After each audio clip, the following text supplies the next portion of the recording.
बिस्मिल्लाहिर्रहमानिर्रहीम, अस्सलाम वालेकुम डियर स्टूडेंट्स। आज के हमारे इस लेक्चर में हमने एक्सरसाइज 6.2 फर्स्ट ईयर मैथमेटिक्स का हमारे पास परम्यूटेशन, कॉम्बिनेशन एंड प्रोबेबिलिटी वाले चैप्टर में से क्वेश्चन नंबर 6 है। काफ़ी इंटरेस्टिंग और मज़ेदार क्वेश्चन है। इसको आसान अल्फाज में सीखेंगे और सॉल्व करेंगे।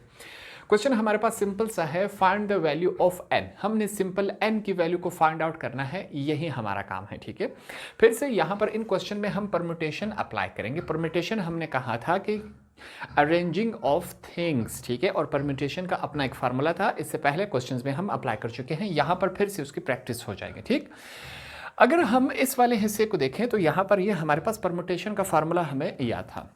यहाँ पर सबसे पहले लिख लेंगे, इनको बताएंगे कुछ कि हमारे पास ये वाला जो हिस्सा है P के ऊपर n है और नीचे 2 है। ये जब हम देखते हैं तो हमें ये एक बात याद आती है, परम्यूटेशन का फार्मूला। परम्यूटेशन का फार्मूला यहाँ पर n और यहाँ पर r हुआ करता था, और n factorial divided by n minus r, ये हमारे पास क्या है, परम्यूटेशन का फार्मूला है। ठीक, तो इस चीज़ से हमें अंदाज़ा हो गया था कि यहाँ पर हमारे पास क्या है, परम्यूटेशन का फार्मूला अप्लाई होगा। तो अब इसकी जगह डायरेक्टली हम क्या कर सकते हैं, इसकी जगह हम ये फार्मूला अप्लाई कर सकते हैं। तो यहाँ पर अप्लाई करेंगे। सबसे पहले यहाँ पर ये वैल्यू चेक करनी है, n की वैल्यू नहीं है, r की वैल्यू हमारे पास दी गई है। तो क्वेश्चन को स्टार्ट करेंगे। सबसे पहले हमारे पास n factorial divided by n की वैल्यू नहीं है, माइनस r की जगह r की वैल्यू क्वेश्चन में दी गई है जो कि 2 है, हमने पुट कर दी। सिंपल, हमने यही काम किया। इज इक्वल टू दूसरी तरफ हमारे पास क्या है, 30 है। n के साथ फैक्टोरियल है, ये बात हमने सीखी थी कि किसी भी नंबर के साथ फैक्टोरियल लग जाए तो इसका मतलब ये है कि इसके बाद आने वाला जितने भी इसके साथ नंबर्स होंगे वो इसके साथ सिंपली मल्टीप्लाई होंगे। ये बात हमने सीखी हुई थी कि अगर हमारे पास n प्लस 2 है तो इसके बाद क्या आना चाहिए, n प्लस 1 आना चाहिए। फिर इसके बाद सिंपल n आएगा और इसके बाद हमारे पास माइनस वाला टर्म स्टार्ट हो जाएगा। ठीक, सेम यही काम हमारे पास r के साथ भी हो सकता है। जो भी क्वेश्चन में आएगा आपने कंफ्यूज नहीं होना, इसका जो पैटर्न है, सीक्वेंस है, वो हमारे पास कुछ इस फॉर्म में है। ठीक हो क्या? अब यहाँ पर हमारे पास क्या है, n है। n के बाद हमारे पास क्या आना चाहिए, n माइनस 1, n माइनस 2 आना चाहिए। ठीक हो गया? तो हम यही लिखेंगे और वो कंटिन्यू होता जाएगा। तो ऊपर हमारे पास n फैक्टोरियल है, n फैक्टोरियल हमने फैक्टोरियल को हटा के हमने आगे सीक्वेंस कंटिन्यू कर दिया। हमने कहा इसके बाद n माइनस 1 आएगा, n माइनस 2 आएगा। अगली बात यह है कि हमें कैसे मालूम कि कहाँ पर जाके रुकना है। अगर हम डिनोमिनेटर में चेक करें तो यहाँ पर हमारे पास क्या है, n माइनस 2 फैक्टोरियल है कि नहीं, इससे हमें अंदाज़ा हो जाता है कि हमने कहाँ पर जाके रुकना है। तो वहाँ से हमने इसको देख लिया था। ठीक, अब सिंपल सा काम हो रहा है, ये दोनों आपस में कैंसिल हो सकते हैं। हमने इनको कैंसिल करवा लिया, जो रिमेनिंग है उनको लिखेंगे। हमारे पास यहाँ पर रिमेनिंग रह गया n minus 1 is equal to 30। ये वैल्यूज रहेगी कि नहीं, सिंपल सा काम है, यही वैल्यूज रहेगी। अगले स्टेप में क्या होगा, ये जो n है इस ब्रैकेट के साथ हम मल्टीप्लाई करवा लेते हैं। n मल्टीप्लाई बाय n का square plus minus minus n multiply by 1, n होता है इज इक्वल टू 30। ये हो गया। अगले स्टेप में हम क्या काम करेंगे, ये जो हमारे पास 30 है, इसको हम इस तरफ शिफ्ट करवा लेते हैं। ये सिंपल सा काम है हमारे पास, इसको हम शिफ्ट करवा लेते हैं। n का स्क्वायर माइनस n, 30 वहाँ पर प्लस था, दूसरी तरफ आके माइनस बन जाएगा इज इक्वल टू 0। ये कुछ इस कंडीशन में हमारे पास आ गया। ये हमने क्या किया था, फैक्टराइजेशन हमने किया था 9th क्लास में, 10th क्लास में हमने किया था, ये बात हमें याद है। इन दोनों को सिंपली हम मल्टीप्लाई करवा लेंगे। 30 मल्टीप्लाई बाय n का स्क्वायर, ये हमारे पास बन जाता है 30n का स्क्वायर। ठीक हो गया? हमने इस मिडिल टर्म की जगह ऐसे दो वैल्यूज लिखने हैं जिनका सम क्या हो, जिनको आपस में प्लस किया जाए, प्लस माइनस तो ये वैल्यू बने, उन्हीं दो वैल्यूज को मल्टीप्लाई किया जाए तो ये वैल्यू बननी चाहिए। ये हमने मैट्रिक में काम किया था, सिंपल वही काम कर लेते हैं। n का स्क्वायर, अब ऐसी कौन सी वैल्यू है यहाँ पर चेक करें। मैं लिख लेता हूँ 6n plus 5n is minus 30 is equal to 0। Minus 6n में से अगर 5n निकाले तो एक n बच जाता है। पहला हमारा काम कंप्लीट हो गया, टारगेट। ठीक है, दूसरा प्लस माइनस माइनस, ठीक है, यहाँ पर इसके साथ माइनस साइन लगेगा। ठीक है, तो ये माइनस 30 है। अब यहाँ पर प्लस माइनस माइनस, पहला टारगेट 6 5 जार 30 हो गया, n का स्क्वायर, दोनों टारगेट यहाँ पर हमारे पास कंप्लीट हो गए। ठीक, अब यहाँ पर अगले स्टेप में हम क्या करेंगे, कॉमन चूज कर सकते हैं पेयर्स की शक्ल में, यहाँ पर हम जोड़ियों की शक्ल में कॉमन चूज कर सकते हैं। साथ में इन्हें हम बता देंगे कि भाईजान अब हम क्या लेने जा रहे हैं, टेकिंग कॉमन यहाँ पर इसमें से और इसमें से हम क्या लेंगे, कॉमन लेंगे। आसान सा काम है, कॉमन हमें साफ नजर आ रहा है। पहले पेयर में n कॉमन है, 2 n थे, एक बाहर आ गया, पीछे एक रह गया, यहाँ पर n बाहर चला गया, सिंपल ये वाली वैल्यू रह गई। ठीक, आगे इसको सॉल्व करते हैं, प्लस का साइन है, इन दोनों में कॉमन क्या है, 5 कॉमन है, तो हमारे पास n माइनस, हमारे पास 5 6 30, ये हमारे पास रह जाता है। ठीक हो गया। अब इस n माइनस 6 जो है वो हमारे पास कॉमन ले लेते हैं, 2 है तो हमने कॉमन ले लिया, n प्लस 5 ये हमने लिख लिया इज इक्वल टू 0। क्वेश्चन कुछ इस फॉर्म में आ चुका है। अगले स्टेप में हम एक सिंपल सा काम करेंगे, ये दोनों इकट्ठे 0 के इक्वल हैं, हम अलग अलग इक्वल ले लेते हैं। n minus 6 is equal to 0 और हमारे पास क्या है, n plus 5 is equal to 0। ये 6 जो है यहाँ पर क्या हो रहा है, माइनस हो रहा है, दूसरी तरफ जाके ये 6 क्या हो जाएगा, प्लस हो जाएगा। तो n इज इक्वल टू 6, ऐसा है कि नहीं, सिंपल सा काम है, इसको हमने यहाँ मूव करवा लिया, इसको भी यहाँ मूव करवा लेते हैं। n इज इक्वल टू 5, यहाँ पर प्लस था, दूसरी तरफ जाके क्या हो जाएगा, माइनस हो जाएगा। अब यहाँ पर हमारे पास n की 2 वैल्यूज आ गई, हालांकि हमारे पास n की एक वैल्यू आनी चाहिए। अब यहाँ पर आके हम स्टूडेंट जो है वो कंफ्यूज हो जाएंगे कि हमने n की कौन सी वाली वैल्यू चूज करनी है। याद रखिए, हमेशा जो परम्यूटेशन होगा, परम्यूटेशन में हमेशा वैल्यू पॉजिटिव आएगी। ठीक हो गया, क्योंकि हमने कहा था कि परम्यूटेशन में क्या है, एक सीक्वेंस से नंबर जा रहा है और वो सीक्वेंस हमेशा नेचुरल नंबर होगा। और याद रखें, नेचुरल नंबर हमेशा पॉजिटिव होता है, 1 से स्टार्ट होकर 1 2 3 4 करते करते जाएगा।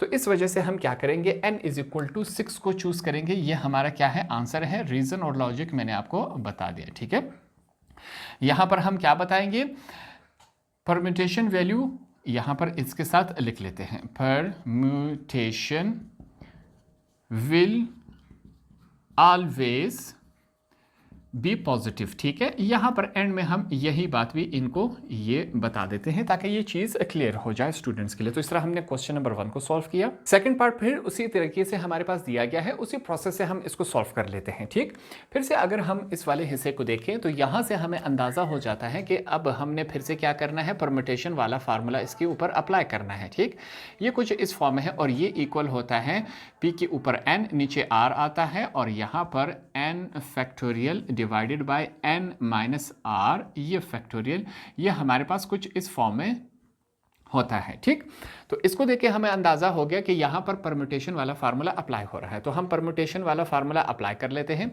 n की वैल्यू नहीं है, r की जगह उसकी वैल्यू मौजूद है, ये बात हमने याद रखनी है। तो हम क्वेश्चन को स्टार्ट कर लेते हैं। क्या फॉर्म दिया गया है, इन तमाम को छोड़ के हम डायरेक्टली यहां से स्टार्ट लेंगे। ठीक हो गया, हमारे पास n की वैल्यू क्या मौजूद है, नहीं मौजूद है, तो हम सिंपली n लिख लेंगे, n फैक्टोरियल हमने लिख लिया। नीचे हमारे पास क्या है, n की वैल्यू नहीं है, माइनस r की वैल्यू मौजूद है कि नहीं, r क्या है हमारे पास 3 है, तो हमने 3 लिख लिया, फैक्टोरियल है, इज इक्वल टू दूसरी तरफ हमारे पास क्या है, 60 है, तो क्वेश्चन का स्टार्ट हमने कुछ यूं लिया। फिर से यहाँ पर हमारे पास क्या है, n फैक्टोरियल है। n फैक्टोरियल का मतलब ये है कि यही वैल्यू आगे कंटिन्यू हो रही है। n के बाद हमारे पास क्या है, -1 -2 -3 -4 -4, इसी तरह ये कंटिन्यू होगी। ठीक, तो हम n फैक्टोरियल का फायदा उठा के इसको ओपन कर लेते हैं। n फैक्टोरियल के बाद फैक्टोरियल का इस्तेमाल करके हमारे पास n-1, n-2 और n-3। अब हमारे पास हमें कैसे अंदाज़ा होगा, जहाँ पर एंड करेंगे उसके साथ फैक्टोरियल वापस लगा देंगे।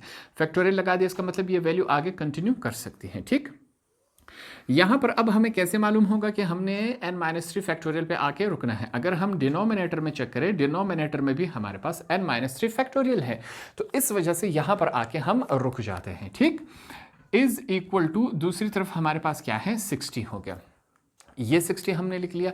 ये दोनों क्या कैंसिल हो सकते हैं, बिल्कुल हो सकते हैं कैंसिल। तो यहाँ पर जो रिमेनिंग वैल्यूज है इनको हम लिख लेते हैं, n-1 ये हमने लिखा, n-2 ये हमने लिख लिया, इज इक्वल टू 60, ये वैल्यू हमने यहाँ पर लिख ली। ठीक, अब यहाँ पर फिर से हम वो वाला काम नहीं कर सकते कि इनको आपस में मल्टीप्लाई करें, तो कन्फ्यूजन हो जाएगी। ठीक, क्योंकि n की वैल्यू फिर क्यूब में चली जाएगी। यहाँ पर हम दूसरा तरीका इस्तेमाल कर लेते हैं, अपने लिए आसानी कर लेंगे। हम क्या करेंगे, अब रफ वर्क में जल्दी से जाएंगे। अगर हम एग्जाम में ये क्वेश्चन आएगा, जल्दी से हम क्या करेंगे, n की जगह n n n तीनों हिस्सों में n आ रहा है कि नहीं, हम क्या करेंगे, अपने आप से n की जगह वैल्यूज पुट करते जाएंगे ताकि ये दोनों साइड्स क्या आ सके, इक्वल आ सके। फॉर एग्जांपल अगर हम n की जगह क्या पुट करें, 4 पुट करें, 4 है यहाँ पर, 4 माइनस 1 3, 4 3 जार 12, यहाँ पर 2 है, 4 में से 2 गए 2, 12 2 जार 24, तो 24 और 60 बराबर नहीं होते। फिर हम क्या करेंगे, अगर हम यहाँ पर n की जगह पे 5 पुट करें, हम लिख लेंगे put n is equal to 5। ठीक, अगर हम n की जगह 5 पुट करें तो क्या ये दोनों साइड्स इक्वल आ सकते हैं, ट्राई करते हैं।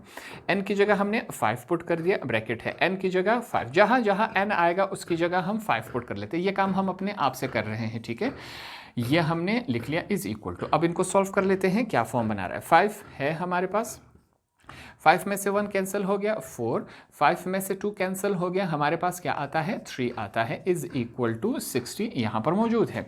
इनको मल्टीप्लाई करेंगे, 5 4 जार हमारे पास क्या होता है 20, 20 मल्टीप्लाई बाय 3 60, 60 आया कि नहीं, इनको आपस में मल्टीप्लाई करवाने से हमारे पास आंसर क्या आता है 60 आता है। तो लेफ्ट हैंड साइड और राइट हैंड साइड दोनों हमारे पास इक्वल आए कि नहीं, यहाँ पर हमने दोनों को इक्वल शो करवा दिया, लेफ्ट हैंड साइड और राइट हैंड साइड। ये हमारे पास किसकी बदौलत आई, जब हमने n की वैल्यू को क्या पुट किया 5, तो हम यहाँ पर लिखेंगे n इज इक्वल टू 5। ये हमारा क्या हुआ, आंसर है, हमने n की वैल्यू को फाइंड आउट किया। n की वैल्यू 5 पुट अप करने से ये दोनों साइड्स इक्वल आ जाते हैं, हमने यही काम मांगना था। ठीक है, इक्वल आने से मुराद ये है कि 60 को इस तरफ ले तो ये डिवाइड हो जाएगा, कैंसिल हो जाएगा, हमारे पास कुछ नहीं रहेगा। दैट मीन्स कि n की ये वाली वैल्यू हमने करेक्ट पुट की थी। पार्ट नंबर 3 हमारे पास दिया गया है, कुछ इस फॉर्म में मौजूद है, उसी प्रोसेस से फिर से हम सॉल्व करेंगे। यहाँ पर एक चीज़ आपने देखनी है, इस दफ़ा अगर हम चेक करें तो नीचे हमारे पास r आया करता था, यहाँ पर r की जगह अब n पुट कर दिया गया है और r की वैल्यू को ऊपर शिफ्ट करवा लिया गया है। ठीक है, इस चीज़ का आपने ध्यान रखना है।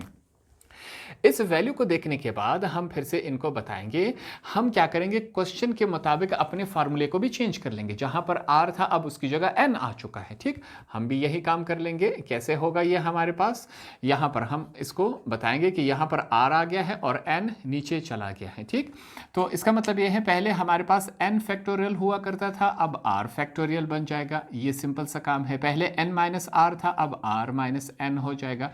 ये सिंपल सा काम हमने क्या, क्वेश्चन के मुताबिक फॉर्मूले को चेंज किया, क्योंकि क्वेश्चन में यही काम किया गया है। स्टार्ट करते हैं। सबसे पहले हमारे पास ये वाला हिस्सा छोड़ के हमने यहां से ही क्वेश्चन स्टार्ट करना है। r की वैल्यू क्या है 8 है, तो r की जगह हम सिंपली क्या पुट कर देंगे 8, 8 के साथ फैक्टोरियल है। ठीक, नीचे चलते हैं, नीचे हमारे पास r की वैल्यू क्या है 8 माइनस n, n की वैल्यू नहीं है, ये हमने लिख लिया। राइट हैंड साइड पे अगर हम चेक करें तो हमारे पास 8 मल्टीप्लाई बाय 7 मल्टीप्लाई बाय 6 कुछ इस फॉर्म में वैल्यूज मौजूद हैं। ठीक, यहाँ पर 8 के साथ फैक्टोरियल है, तो दैट मीन्स इसके बाद जितने भी नेचुरल नंबर आएंगे वो इसके साथ मल्टीप्लाई हो सकते हैं। तो हम यहाँ पर लिख लेंगे 8 multiply by 7 multiply by 6 multiply by 5, इसके साथ लाके हम फैक्टोरियल लगा देंगे। ठीक हो गया, ये हमने लगा दिया। नीचे क्या है हमारे पास 8 माइनस n फैक्टोरियल, दूसरी तरफ हमारे पास जो वैल्यूज़ हैं 8 मल्टीप्लाई बाय 7 मल्टीप्लाई बाय 6 कुछ इस फॉर्म में है। हमने ये बात सीखी है मैथमेटिक्स के में कि हम अपने आप से कोई भी वैल्यू ऐड कर सकते हैं जिसका क्वेश्चन पे असर नहीं पड़ रहा हो। अगर यहाँ पर मैं आपको बता दूं कि इस पूरे को हम क्या करें 1 के साथ अगर मैं मल्टीप्लाई करूँ तो क्या इसके ऊपर असर पड़ेगा, नहीं पड़ेगा। तो यहाँ पर मैं क्या कर लेता हूँ, इसके साथ 1 को मल्टीप्लाई करवा लेता हूँ। 1 को इसके साथ मल्टीप्लाई करवाने से यही वैल्यू ही रह जाती है। अब ऐसा हमने क्यों किया, इसकी वजह है, इसके पीछे रीज़न है। ठीक, यहाँ पर हम लिख लेंगे 8 7 6.5 फैक्टोरियल। ठीक, नीचे चलते हैं, ये वैल्यू 1 के साथ क्या हो रही है मल्टीप्लाई, तो ये इज इक्वल टू की दूसरी तरफ आके क्या हो जाएगी डिवाइड, डिवाइड होगी कि नहीं होगी, ये यहाँ पर आके डिवाइड होगी। और यहाँ पर नीचे पहले से ये वैल्यू हमारे पास मौजूद है, ऐसा है कि नहीं, दूसरी तरफ हमारे पास सिंपली 1 रह जाएगा। ये काम हमने इस वजह से किया। अब यहाँ पर क्या होगा, ये वाली वैल्यू जो है वो इस वैल्यू के साथ क्या हो जाएगी, कैंसिल हो जाएगी। ये सिंपल सा काम है। जो रिमेनिंग वैल्यूज़ है वो हम यहाँ पर लिख लेते हैं। हमारे पास वैल्यूज़ क्या रह गई हैं, ऊपर हमारे पास 5 फैक्टोरियल, नीचे हमारे पास क्या है 8 माइनस n साथ में फैक्टोरियल इज इक्वल टू 1। ये वैल्यू यहाँ पर क्या हो रही है, डिवाइड हो रही है, दूसरी तरफ जाके ये क्या हो जाएगी, मल्टीप्लाई हो जाएगी। तो वैल्यूज़ कुछ हमारे पास इस फॉर्म में बन जाएंगी। हम लिख लेंगे 8 माइनस n साथ में क्या है, फैक्टोरियल है। 1 कहाँ गया, इसके साथ 1 मल्टीप्लाई हो जाए तो यही वैल्यू ही रह जाती है। ये बात क्लियर हो गई। अब यहाँ पर हमने n की वैल्यू को फाइंड आउट करना है, उसके लिए हमें कुछ चीज़ें करनी पड़ेंगी। सबसे पहला काम हमारा क्या है कि हम क्या करेंगे, फैक्टोरियल को हमने ख़त्म करना है। ठीक है, फैक्टोरियल के साथ ये क्वेश्चन आगे नहीं जा सकता। फैक्टोरियल को ख़त्म करने का प्रोसेस क्या है कि आप क्या करेंगे, divide factorial on both side. अगर दोनों साइड्स पर, यहाँ पर सबसे पहले हम आप उनको बताएंगे dividing factorial on both side. दोनों तरफ हम अगर फैक्टोरियल को डिवाइड करवा ले तो क्या ये इसके साथ ख़त्म होगा कि नहीं, ये फैक्टोरियल इसके साथ और ये फैक्टोरियल इसके साथ ख़त्म हो जाएगा। ठीक, मैं अगर डायरेक्ट कैंसिल करवा लेता तो आपको ये स्टेप समझ नहीं आता। ये इसका पूरा प्रोसेस है, हमने फैक्टोरियल को ख़त्म करवा दिया। फैक्टोरियल को ख़त्म करवाने के बाद हम क्या करेंगे, यहाँ पर हम लिख लेंगे 5 इज़ इक्वल टू, जो रिमेनिंग वैल्यूज़ हैं वो हमने यहाँ पर लिख ली। ठीक हो गया। फैक्टोरियल को ख़त्म करवाने के बाद ये वैल्यूज़ हमारे पास रह गई। इनको सॉल्व करते हैं। ये n जो है यहाँ पर माइनस है तो ये इज इक्वल टू की इस तरफ आके क्या हो जाएगी, प्लस हो जाएगी। ऐसा है कि नहीं, यहाँ पर सिंपली 8 रह गया। ये वैल्यू यहाँ पर माइनस थी, इज इक्वल टू की इस तरफ आके क्या होगी, प्लस। ये वाली वैल्यू यहाँ पर प्लस है, इज इक्वल टू की उस तरफ आके क्या हो जाएगी, माइनस हो जाएगी। ये काम हमने कुछ इस तरीके से कर लिया। यहाँ पर 8 में से 5 माइनस हो जाए तो ये 3 बन जाता है। ये हमारा क्या हुआ, आंसर हुआ। तो इस क्वेश्चन का भी हमने n की वैल्यू को फाइंड आउट कर लिया।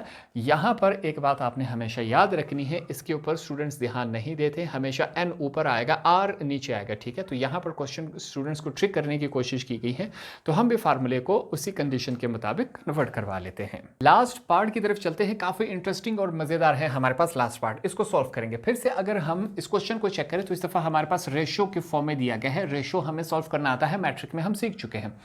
दूसरी बात यह है, फिर से अगर हम इस पैटर्न को चेक करें, यहाँ पर n+2 है, इससे आपने कंफ्यूज नहीं होना, ये फिर से वही फार्मूला ही अप्लाई होगा। ठीक, हमारे पास क्या होना चाहिए, यहाँ पर n होता है, नीचे r होता है, और ये वैल्यू हमारे पास इसका फार्मूला परमुटेशन का यही लगेगा, इसके ऊपर भी। ये सिंपली हमने स्टार्ट की में इसको बता दिया। ये फार्मूले के मुताबिक अब हम इसमें चीज़ें पुट करते जाएंगे। ठीक है, क्वेश्चन को स्टार्ट करते हैं। सबसे पहले हमारे पास क्या है, इस वाले साइड को देखिए, इस वाले साइड को इस फॉर्म में कन्वर्ट करवाएंगे, फिर इस साइड को इस फॉर्म में कन्वर्ट करवाएंगे। इनके ऊपर नहीं अप्लाई हो रहा, ठीक, क्योंकि यहाँ पर ये कंडीशन नहीं बनी हुई। तो यहाँ पर चेक करें हमारे पास ये वैल्यूज़ क्या है।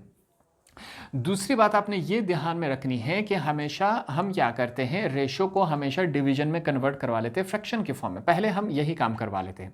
हमारे पास क्या है, n+2p लिखेंगे और नीचे क्या है, 4 है। ठीक, रेशो को ख़त्म करके हम जो दूसरी वैल्यू है उसको नीचे ले आते हैं। ये हमारे पास इसका प्रोसेस होता है रेशो को ख़त्म करने का। ये हमने ख़त्म किया तो कुछ इस कंडीशन में आ गया। दोनों रेशो ख़त्म किए तो वैल्यू उसके नीचे आ जाती है। ये प्रोसेस है इसको करने का। अब यहां पर इसके ऊपर ये फार्मूला अप्लाई होगा, ऊपर वाले हिस्से के ऊपर भी फार्मूला अप्लाई होगा। यहां पर ये इस कंडीशन में है तो इस कंडीशन के ऊपर ये फार्मूला अप्लाई होता है। यहां पर n क्या है, n+2 है, तो यहां पर सबसे पहले हमने n+2 लिखा। ये मुकम्मल n है, ठीक है, n के साथ क्या है, फैक्टोरियल है, ये बात हमें मालूम है। नीचे चलते हैं, नीचे हमारे पास वैल्यू क्या है, फिर से नीचे हमारे पास n है। n की वैल्यू हमारे पास क्या है, n+2 है, हमने n+2 लिखा। n के बाद क्या है, माइनस है। r की वैल्यू हमारे पास क्या है, 4 है, तो हमने 4 लिख लिया, साथ में इसके क्या है, फैक्टोरियल है। तो ये हमने ऊपर वाले हिस्से के ऊपर सिर्फ फार्मूला अप्लाई किया, तो ये इस कंडीशन में बन चुका है। नीचे वाले हिस्से में अब ये मेन डिवीजन है, ठीक हो गया। नीचे वाले हिस्से के ऊपर फिर से यही फार्मूला अप्लाई होगा। यहाँ पर सबसे पहले है क्या है, n की वैल्यू हमारे पास क्या है, n+1, तो यहाँ पर हम लिखेंगे n+1 फैक्टोरियल। यह हमने लिखा, डिवाइड हो रहा है। नीचे क्या है हमारे पास, n की वैल्यू क्या है, n+1 दी गई है, तो हमने n+1 लिखा। माइनस का साइन है, माइनस डाल दिया। r की वैल्यू हमारे पास नीचे क्या है, 3 है, तो हमने 3 लिख दिया, और साथ में क्या है, फैक्टोरियल है। ये बात हमने इसके साथ लिख दी। ठीक, ये हमारे पास मेन हमारे पास डिवीजन था। इज इक्वल टू की दूसरी तरफ चलते हैं, हमारे पास क्या है 5 है, नीचे वाला 1 अब लिखने की ज़रूरत नहीं है, मैथमेटिक्स में ये बात अंडरस्टूड होती है। जो सॉल्यूशन हो रहा है उसको सॉल्व कर लेते हैं। हमारे पास ऊपर वैल्यूज़ क्या मौजूद है, n+2 है, तो हम ऊपर वाली वैल्यू में n+2 ही लिख लेते हैं, इसको हमें सॉल्व करने की ज़रूरत नहीं है। नीचे वाली वैल्यू में कुछ सॉल्यूशन हो सकती है, n है हमारे पास, -4 में से 2 चले गए तो हमारे पास ये -2 ही रह जाता है, ये कुछ इस कंडीशन में रह गया, ठीक है, ये हमने लिख लिया। इसके नीचे वाले हिस्से की तरफ आते हैं कि डिनोमिनेटर में हमारे पास क्या रह जाता है। ऊपर वाला हिस्सा फिर से हमारे पास क्या है, n+1 फैक्टोरियल, ये रह जाएगा। नीचे वाले हिस्से को हम क्या करेंगे, सॉल्व कर लेंगे। नीचे वाले हिस्से में हमारे पास क्या आ जाएगा, -3 में से 1 चला गया तो हमारे पास ये -2 इस कंडीशन में रह जाता है, इज इक्वल टू 5 हम लिख लेंगे। ठीक हो गया। यहाँ तक क्वेश्चन आने के बाद हमने सीखा था, ये बात हम पहले भी कर चुके हैं, कि अगर हमारे पास डिवीजन का भी डिवीजन उसका भी डिवीजन आ जाए, ऐसी सूरत में नीचे वाली तमाम वैल्यू को ऊपर ले जाएंगे। ठीक, यहाँ पर ऊपर ले जाके दो काम करेंगे। पहला तो ये है कि ये तमाम वैल्यू नीचे डिवाइड हो रही है, ऊपर जाके मल्टीप्लाई होगी। दूसरा काम, इसी वैल्यू को हमने रेसिप्रोकल करके लिखना है, उल्टा करके हमने लिख लेना है। ठीक, सबसे पहले ऊपर वाले हिस्से को हम लिख रहे हैं। ऊपर वाला हिस्सा हमारे पास है n+2, साथ में फैक्टोरियल है, डिवाइडेड बाय यहाँ पर क्या है n-2, साथ में क्या है फैक्टोरियल है। नीचे वाली जो मुकम्मल वैल्यू है इसको ऊपर ले जाके पहला काम हमने इसको मल्टीप्लाई करवाना है, दूसरा काम इसको उल्टा करके लिखना है। नीचे वाली वैल्यू ऊपर चली गई n-2 फैक्टोरियल, और जो ऊपर वाली वैल्यू है वो नीचे आ गई n+1, साथ में हमारे पास क्या है फैक्टोरियल है, इज इक्वल टू 5। ये कुछ इस कंडीशन में आ चुका है क्वेश्चन। सिंपल सा काम है, n-2 के साथ कैंसिल हो जाएगा, वैल्यूज क्या रह जाएंगी हमारे पास रिमेनिंग n+2, साथ में क्या है फैक्टोरियल, डिवाइडेड बाय n+1। ये हमारे पास क्या है रिमेनिंग वैल्यूज रह गए। ये हमारे पास रिमेनिंग है कि नहीं, बिल्कुल हमारे पास रिमेनिंग वैल्यूज कुछ इसी फॉर्म में रह चुकी हैं। यहां पर अगर हम चेक करें n+2 ऊपर वाले के साथ क्या है हमारे पास फैक्टोरियल है। अब ये बात अंडरस्टूड है कि n+2 के बाद हमारे पास वैल्यूज क्या आने चाहिए, ये नेक्स्ट वैल्यू है। ठीक है, नेक्स्ट स्टेप है, आप इसके नीचे करेंगे। हमारे पास क्या है n+2 के साथ क्या है फैक्टोरियल है, फैक्टोरियल को हम यूज करेंगे। n+2 के बाद क्या आता है हमारे पास n+1 आता है कि नहीं, n+1 हमने लिख लिया। इसके नीचे हम क्या लिख लेते हैं फैक्टोरियल। इस वैल्यू को यहाँ पर हमने ला के रोक दिया। कैसे मालूम होगा कि इस वैल्यू को यहाँ पर ला के रोक देना है, क्योंकि नीचे हमारे पास क्या है n+1 फैक्टोरियल है। ठीक हो गया, ये क्वेश्चन कुछ इस फॉर्म में आ चुका है। सेम साइन वाले हमेशा कैंसिल हो जाते हैं। रिमेनिंग वैल्यू क्या है n+2 इज इक्वल टू 5। ये वैल्यूज कुछ इस फॉर्म में रह चुकी हैं।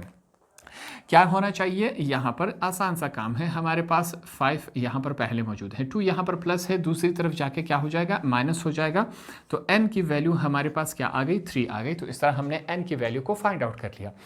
इस तरह हमने क्वेश्चन नंबर 6 के टोटल 4 पार्ट से हमने हर एक पार्ट को आसान अल्फाज में यहाँ पर सीखा और समझा। होप आपको ये वाला क्वेश्चन भी आसानी से समझ आ गया होगा।